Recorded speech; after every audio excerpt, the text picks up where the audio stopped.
this year. Bago matapos ang taon. Yan. Grabe Happy namang wish yan. birthday. Grabe naman yun. Parang yung wish mo ang sakit. Happy birthday, Kuya Pao. Salamat. Kuya Pao, ang wish ko sa'yo, sana nag-jowa ka na this year. Welcome back mga kaaldab. Ito na naman po ang inyong lingkod, si Mr. Destiny. At magbibigay na naman po tayo ng pinakamainit na update po ngayon sa social media. Marami tuloy nagsasabi sa akin, Mr. Destiny, sigurado na nga po raw si Bossing ang makakasama ni Maine Mendoza dahil nag-post nga po ito ng mana-mana na kung saan pew upon in funeral mga kaaldab. Siguro naman po alam nyo yon at napanood at nakita ninyo. Sabi ko nga po sa inyo dito po sa channel ni Mr. Destiny, lahat naman po ng mga update, kaganapan, kung gusto nyo lang naman po, madali na po tayo makapagbigay ng update. Yan po yung kagandahan sa channel ni Mr. Destiny. Sa mga nagsasabi ng fake news ako, sa mga nagsasabi ng ganito ganyan, relax lang po kayo. Huwag po kayong basta-basta maniniwala sa mga sinasabi at pahayag po ng iba. Ako, masaya po ako sa mga komento, sa mga nagsasabi ng ganito, ganyan. Relax lang po kayo. Sabi ko nga dito po sa channel ni Mr. Destiny, kung ano lang po yung latest, kung ano lang po yung trending, doon lang po tayo. Huwag po kayong maniniwala sa mga sinasabi at pahayag po. Ang importante lang naman po mga kaaldab, maging updated po kayo. Sabi ko nga, kung pupunta lang po kayo sa channel ni Mr. Destiny, lahat naman po ng mga gusto nyo mapanood, mapakinggan, relax lang po kayo. Hindi po ba? Ako masaya po ako sa mga nakukuha nating balita, nakukuha po nating update. Dahil syempre kapag nagkaroon nga po ng bagong show, si Mengay, malay nyo, ito yung main goal season 4. O kung hindi man po siya, baka adventure. Alam nyo naman po na pagdating sa bagay na ganyan, gustong gusto rin po ni Mengay yung mga adventure na talagang yung parang barangay din po, di po ba? Sabi ko nga po sa inyo, kalmado lang po kayo.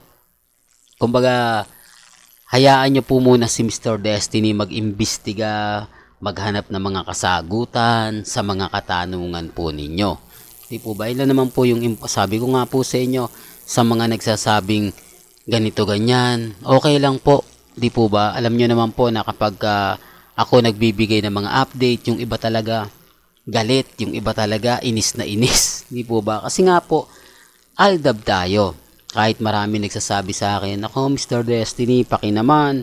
Baka naman pwede kapag ang update mo kay main lang. Huwag mo nang babanggitin si Alden. Ganon din po yung Alden fanatic. Sabi ko sa inyo, pasyensya na kasi kumbaga aldab po talaga ako since 2015. Wala na po siguro makakasira niyan. Wala na po siguro alam nyo na mga kaaldab, gaya nga po ng lagi natin sinasabi, lagi po natin pinapahayag. Di po ba may mga bagay-bagay nga po na mahirap nga po talagang ipaliwanag. Mahirap nga po talagang magsalita, lalo na nga po kapag ang pinag-uusapan natin ang real life couple. Di po ba? Kaya relax lang po kayo. Sa mga nagsasabi na, nako, fake news ka Mr. Destiny, yung mga bagay-bagay na ganyan, okay lang po. Di po ba? Ako kalmado lang, kampante. Tapos sasabihin nila na ganito ganyan. Relax lang po kayo. Kasi sa dami po ng mga makukuha nating impormasyon, sa dami po ng mga nagsasabi ng ganito ganyan, maging matatag lang po kayo. Di po ba? Kaya nga po, kung titignan at susuriin po ninyo yung mga nangyayari at nagaganap, abay, relax lang po kayo. Po ba, darating naman po yung point na ako pa rin po yung wagi, ako pa rin po yung panalo. Di po ba? Pero gaya ng sinabi natin, may mga bagay-bagay po na mahirap nga po talagang ipaliwanag. May mga bagay-bagay po na mahirap nga talagang magkomento.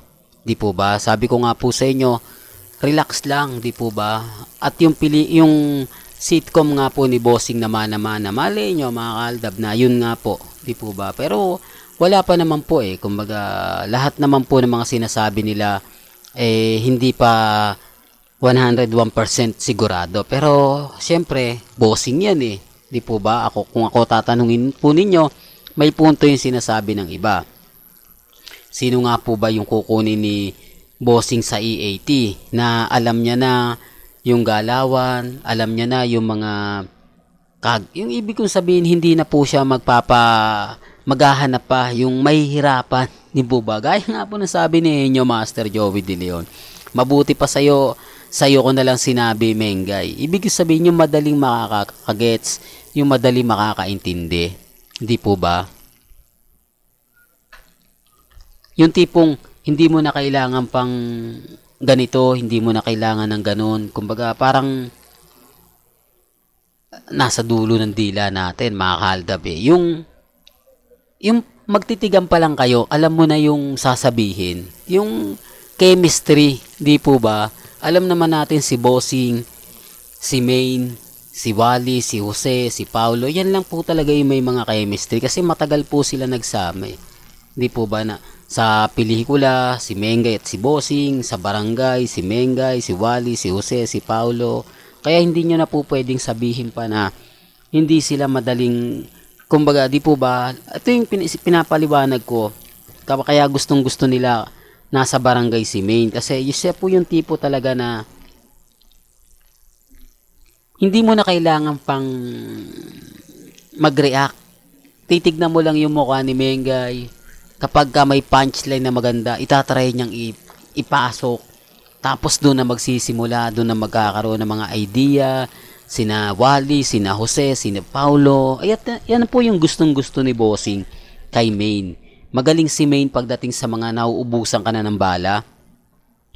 Yung hindi mo na alam yung gagawin mo, hindi mo na alam yung ibig sabihin, naubusan ka na ng punchline, tapos kailangan mong mag-recharge. Di po ba habang nagre-recharge ka, dun papasok si Maine Polkerson. At syempre, kapag pumasok nga po si Maine Polkerson, doon na po talaga babanat ng gusto. At yung mga punchline, kuhang-kuha niya na. Di po ba? Yan ang isa sa sinasabi ko na hindi po nila nagegets na si Bossing talagang pipiliin niya si Maine. Pero hindi pa naman po o wala pa naman pong mga bagay-bagay na makapagtitrigger. Kasi sabi ko nga po sa inyo, yung mga mamis, mga titas, mga senyor, ayaw nila kay Bossing. Hindi po ba dahil nga po sa ginawa niya. Pero sabi ko nga po, malay nyo, hindi na mag-guess si congressman. Di po ba parang eto na yung hinihintay natin, hindi na mag-guess si Congressman Arjo, wala nang ganito ganyan. Di po ba katulad nga po sa nangyari sa, kung matatandaan nyo yung nangyari sa main goals, no? Yung tipong nakakalungkot, di po ba na may ganong nangyari, may ganong naganap, di po ba? Sinasabi ko lang po para po sa kaalaman ng lahat. Alam nyo naman po na kapag may mga bumabatikos, may nagsasabi ng hindi, fake news yan, alam ko naman na guilty lang sila. Alam ko naman na lahat ng sabihin ko, lahat ng kumbaga ipahayag ko, talagang hindi nila gusto. Di po ba? Yan ang katotohanan. Pero gaya na sinabi ko, may kanya-kanya tayong opinion, may kanya-kanya tayong pananaw. Sa mga nagsasabing fake news ako, sa mga nagsasabi na hindi totoo yung mga sinasabi ko, gets ko na po yan eh. Di po ba? Gusto lang po nila wag nang dumalaw sa channel ko. Gusto nila na ibagsak yung channel ni Mr. Destiny para wala na nga pong magbibigay ng update. Para tuluyan na nga pong manghina ako na ganito ganyan. Tapos siyempre kapag iba na yung content ko dahil ano na eh.